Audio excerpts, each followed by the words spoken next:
आदरणीय अभिभावकगण, इस वीडियो को आज के उपविषय के साथ जोड़ने से पूर्व मैं अपना परिचय आपसे करवाना चाहूँगी। मैं खुशबू शर्मा, हिंदी अध्यापिका, वर्तमान स्थिति को ध्यान में रखते हुए अपने विद्यार्थियों की शिक्षा को निर्बाध रूप से जारी रखने के उद्देश्य से विनम्र आग्रह करते हुए ये आशा करूँगी कि स्कूल प्रशासन के प्रयासों द्वारा चलाई गई इस मुहिम में आप अपना सहयोग अवश्य देंगे। यथा जिस बात को छात्र छात्राएं समझ पाने में असमर्थ हों तो आप उनकी यथासंभव सहायता अवश्य करेंगे।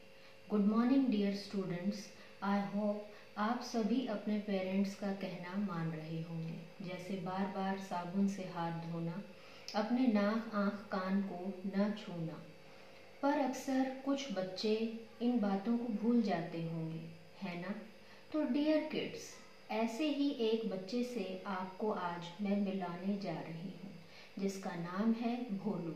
जी हाँ, भोलू भुलक्कड़।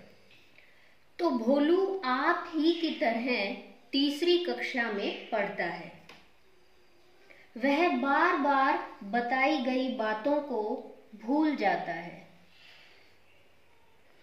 एक दिन उसकी माँ उसे एक बाल्टी पानी भरकर लाने को कहती है। वह रास्ते में दो मुर्गों को लड़ते हुए देखने लग जाता है। उनके तमाशे में वह इतना खो जाता है कि उसे ये ध्यान ही नहीं रहता कि उसे एक बाल्टी पानी भी भरकर लाना है। अचानक स्कूल से घंटी बजने की आवाज सुनाई देती है, टन टन टन। अब भोलू भूल जाता है कि वह स्कूल जा रहा है या घर, और घंटी की आवाज सुनाई देने पर वह बाल्टी हाथ में लेकर हड़बड़ाहट में स्कूल पहुंच जाता है। सभी बच्चे उसे देखकर हंसने लगते हैं और कहते हैं कि अरे भोलू, तुम स्कूल आए हो, घर पर नहीं गए हो। सब बच्चे उस पर हंसते हैं। ऐसा उसके साथ बार बार होता है।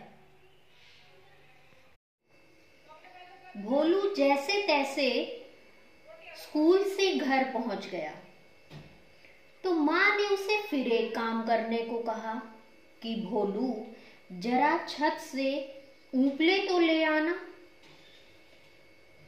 भोलू वहां पर चिड़िया के बच्चों को देखने में इतना खो गया कि उसे याद ही नहीं रहा कि उसे छत से या छप्पर से ऊपले लेकर जाने हैं।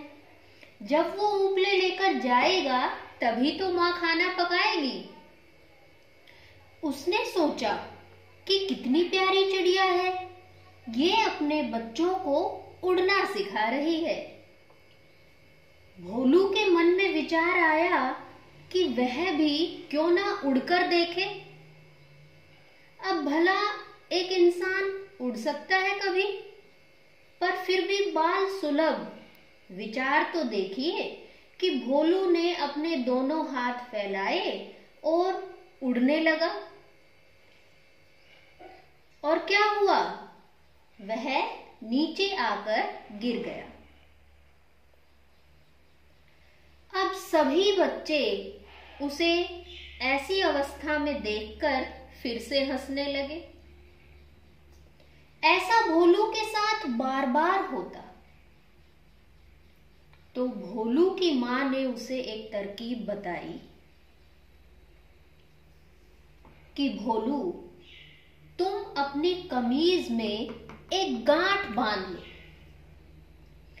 जब जब तुम्हारा हाथ इस गांठ पर जाएगा तो तुम्हें क्या करना है और क्या नहीं, सारी बातें याद आ जाएंगी।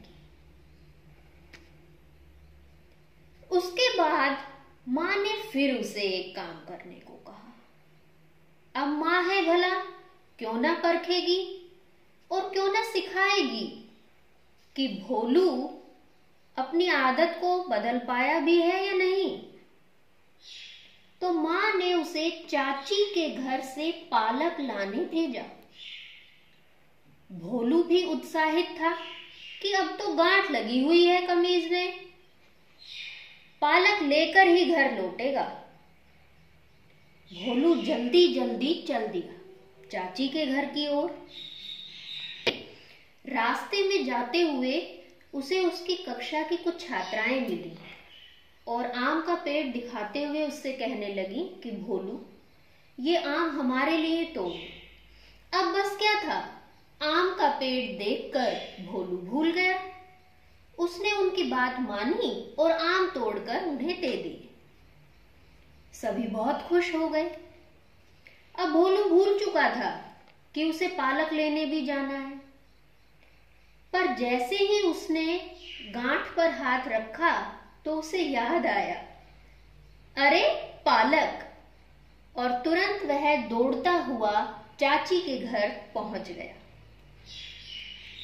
पालक लेकर वह अपनी माँ के पास जब गया तो उसकी माँ की खुशी का ठिकाना न रहा। तो देखा आपने कि माँ की सिखाई गई बातों पर किस तरह से अमल किया भोलू ने। तो आपको भी अपने अभिभावकों की बातों को मानना चाहिए, उन पर अमल करना चाहिए। पापा में लिखकर बताएं। धन्यवाद।